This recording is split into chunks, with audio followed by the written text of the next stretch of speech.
Medina मुनावरा में एक ऐसी जगह है जिसे सुनकर ही दिल नर्म पड़ जाता है।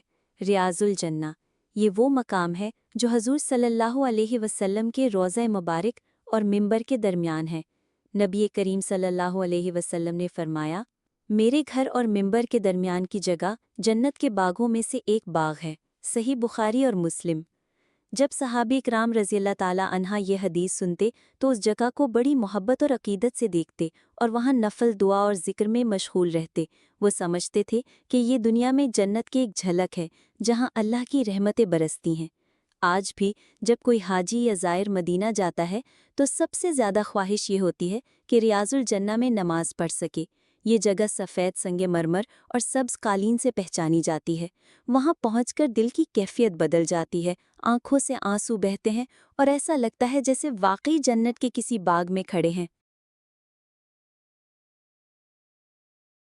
मदीना मुनावरा में एक ऐसी जगह है जिसे सुनकर ही दिल नर्म पड़ जाता है।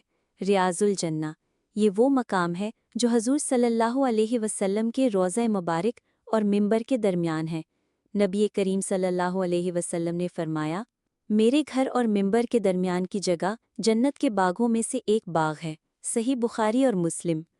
जब सहाबी इकराम रज़ियल्लाहु ताला अन्हा ये हदीस सुनते तो उस जगह को बड़ी मोहब्बत और अकीदत से देखते और वहाँ नफल दुआ और ज़िक्र में मशगूल रहते। वो समझते थे कि ये दुनिया में जन्नत की एक झलक है जहाँ अल्लाह की रहमतें बरसती हैं। आज भी जब कोई हाजी या ज़ायर मदीना जाता है तो सबसे ज़्यादा ख्वाहिश ये होती है कि रियाजुल जन्ना में नमाज पढ़ सके। ये जगह सफ़ेद संगे मरमर और सब्ज़ कालीन से पहचानी जाती है।